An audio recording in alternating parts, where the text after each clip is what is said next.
terdakwa. Pak Abdon, saya bertanya satu saja. Tolong dijawab. Tunjukkan kepada saya satu dalil dalam Alkitab yang benar-benar Anda imani.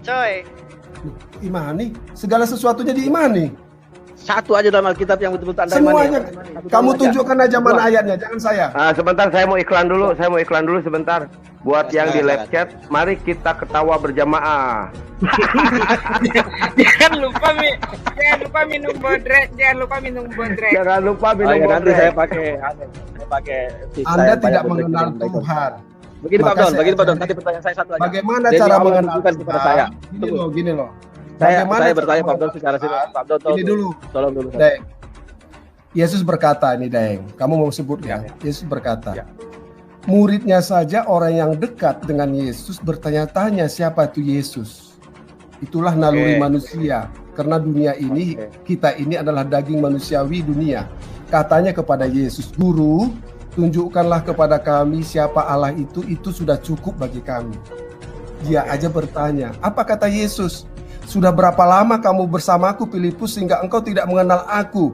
Jika engkau melihat aku, maka engkau melihat Bapa itu, melihat Allah itu. Cukup? Udah. Oke, masih mau teruskan biar saya potong kalau sudah selesai. Udah selesai. Pahami aja itu. Oke, berarti ini betul-betul Anda yakini. Apakah Pak Abdon betul-betul mengimani ayat ini? Ya iya dong. Umi mau turun. Berarti ketika Yesus mati di kayu salib, Allah pun mati di kayu salib. Apanya yang mati? Yesus. Rohnya apa? Yesus. Siapa? Ya, saya Yesus. bicara Yesus. Ya, Yesus. Apanya yang mati? Apa yang mati? Yesusnya. Yesus. Ya, apanya? Yesus. Nah, contohnya Yesus. Kalau kamu disunat, kamu kita bicara sunat ini dulu. Tunggu dulu. Ya. Dari awal saya sebutkan Yesus adalah roh. Oke. Ketika roh menjadi manusia, itulah yang bisa kelihatan oleh mata manusia. Nah, ketika tubuhnya, contoh sunat, apa yang disunat? Apakah tubuhnya, apakah rohnya? Sama dengan kamu. Jika kamu disunat, apakah Daeng? Tunggu dulu. Apakah tubuhmu atau rohmu? Jawab. Ini ya, biar kita ini sebentar, biar adil. Saya moderatorin aja ya, biar adil. Jangan debat kusir, biar netizen juga memahami ya. Oke, silakan. Setuju nggak? Kalau Pak Abdon, setuju. Saya sangat bisa menguasai forum kalau Pak Abdon ini. Tenang aja, berkali-kali saya ketemu, pasti ujung-ujungnya ke sunat kok. Saya kasih pertanyaan, saya kasih 2 menit ya. 2 menit menjawab, 2 menit bertanya ya. Ini ada Pak Rantai Perak sama Pak Joko juga ya. Selamat pagi ya. Selamat pagi. Silakan, Pak Abdon, saya dulu tadi, Pak Abdon sudah bicara, izin moderator saya. Oke, siap. Oke, tadi ini Pak Abdon bicara tentang Yesus, tentang roh, tubuh, dan sunat. Saya harus tambahkan begini Pak Abdon, bahwa sunat itu sangat erat kaitannya dengan jalan yang lurus. Sangat erat. Maka orang yang bisa bertemukan jalan yang lurus itu hanya orang yang disunat. Karena orang yang tidak disunat, kencingnya tidak akan pernah lurus. Nah, itu satu. Menjadi filosofi sunat sudah jelas di situ ya, bahwa orang yang disunat itu kencingnya pasti lurus. Yang tidak disunat, kencingnya tidak akan bisa lurus. Jadi yang bisa menemukan jalan yang lurus itu hanya orang yang bersunat. Yang kedua, berkata tadi bahwa yang mati itu Yesus atau roh. Saya tegaskan, demi Allah, yang mati di kayu salib menurut Alkitab kalian itu, menurut keyakinan kalian itu adalah Yesus. Meskipun saya tidak meyakini ya, tapi kalau menurut penjelasan semua orang Kristen selama ini yang saya dengar, yang mati di kayu salib itu adalah Yesus. Oke, dan yang disunat itu adalah Yesus. Jadi terserah Anda mau bilang Yesus apa yang disunat atau apa, itu kan pertanyaan bodoh itu. Mana bisa orang disunat kalau tidak tubuhnya? Mana bisa disalib kalau tidak tubuhnya? Enggak ada itu yang menyalib roh. Yang disalib itu Yesus dan yang disunat itu Yesus. Silakan dibantah Pak Abdon. Silakan Pak Abdon untuk disanggah. Oke. Kamu harus tahu dulu apa arti surat di dalam Alkitab. Paham? Jadi kalau Anda bicara sunat, harus dalil kamu keimanan. Apa sih gunanya kamu sunat? Dari mana sih kamu dapat sunat itu? Siapakah mengajarkan kamu tentang sunat? Pahami itu, ya. Kalau saya sebut di dalam 1 Korintus ya, 1 Filipi ya, Filipi 3 ayat 2. Hati-hatilah terhadap anjing-anjing, hati-hatilah terhadap pekerja-pekerja yang jahat, hati-hatilah terhadap penyunat-penyunat yang palsu. Saya sebutkan penyunat-penyunat yang palsu. Apakah penyunat-penyunat palsu Anda atau siapa, saya tidak sebutkan. Anda tinggal mikirkan. Yang dimaksud dalam sunat itu, dalam kekristenan itu, dalam ajaran Yesus, dalam Alkitab itu adalah bukan tentang tubuhmu. Keimananmu bukan tentang tubuhmu, keimananmu tentang hatimu, perbuatanmu. Keimananmu itu bukan tentang dagingmu, apa yang kamu makan. Keimananmu tentang hatimu, itu bicara keilahian. Bicara surgawi adalah bicara keilahian, bicara ke hati. Bicara dunia yang kamu pikirkan adalah bicara tentang dunia ini. Memang benar kamu memang berasal dari dunia ini, dari Adam itu, sehingga kamu tidak mengenal Tuhan kalau tidak Anda mengakui Yesus adalah Tuhan. Kenapa Yesus disebut Tuhan? Karena pengajarannya adalah pengajaran tentang keilahian, bukan keduniawian. Sebutkan tentang keduniawian yang disebutkan, tentang keimanan. Ya, dia sudah mengatakan juga, kerajaanku bukan berasal dari dunia ini. Oke, kerajaanku berasal dari Bapa itu. Oke, dia juga menyebutkan, kamu berasal dari dunia, dari bawah. Aku berasal dari atas. Anda bisa cari itu Alkitabnya, di ayatnya di Alkitab. Kamu berasal dari dunia ini, aku bukan berasal dari dunia ini. Nah, ayat ini kita kaji, benar nggak Yesus itu bukan dari dunia? Memang benar. Sebelum Yesus menampakkan diri, sebelum Allah itu menampakkan diri dalam kehidupannya di dunia ini, dia sudah roh. Oke, roh itu dia disebutkan di Alkitab juga disebut Allah itu adalah roh. Jadi kalau Anda mau menyembah tentang Allah, sembahlah dia tentang roh dan kebenaran, bukan tentang badanmu itu. Bersih badan kita ini. Silakan bersih badan kita ini di dalam hati. Selesai waktunya. Selesai waktunya. Silakan disanggah. 2 menit, ya, 2 menit. Saya insya Allah ini kan jam 11.02 saya akan berhenti. Jadi asuhnya 2 menit. Jadi saya bingung mau menyanggah Pak Abdon dari tadi. Saya kembali ke masalah sunat. Yang paling jelas menerangkan tentang sunat itu hanya ada dalam kitab Anda, Pak Abdon. Kitab kami tidak terlalu jelas terang benderang menjelaskan, namun kami mengikuti karena ada perintah mengikut kepada Muhammad untuk mengikuti milah Ibrahim. Sampai di situ saya ketahui. Begitu tulus ikhlasnya orang Islam itu dalam mengikuti ajarannya.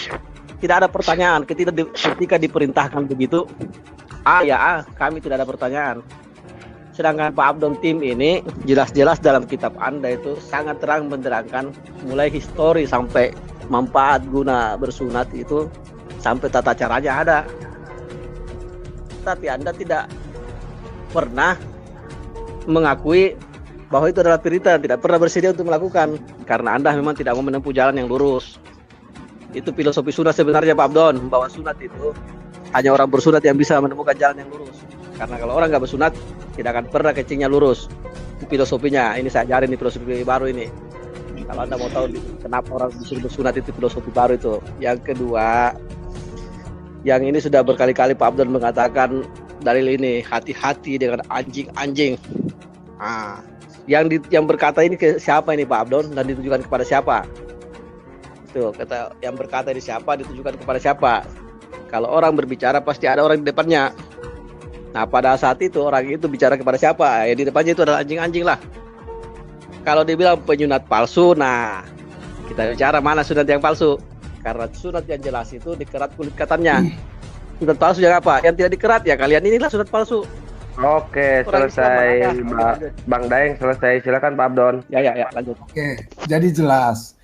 Sunat, saya tetap bawa Alkitab ya. Di dalam Yesus, Kolose 2 ayat 11. Di dalam Dia, di dalam Yesus kamu telah disunat. Bukan dengan sunat yang dilakukan oleh manusia, tetapi dengan sunat Kristus yang terdiri dari penanggalan akan tubuh yang berdosa. Itu tentang keimanan, tentang manusia keilahian.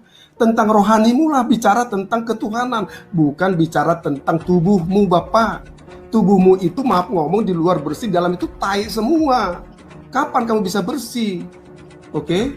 Nah, tentang keilahian itu bukan badanmu yang bau ataupun yang harum, tetapi hatimu lah yang kamu sampaikan kepada Allah itu. Sunat itu bukan ajaran daripada Allah itu. Itu perjanjian Abraham, perjanjian Allah kepada Abraham. Menjadi kebiasaan tradisi para orang-orang Yahudi. 10 perintah Allah tidak disebut di situ sunat, tidak disebut dimakan babi.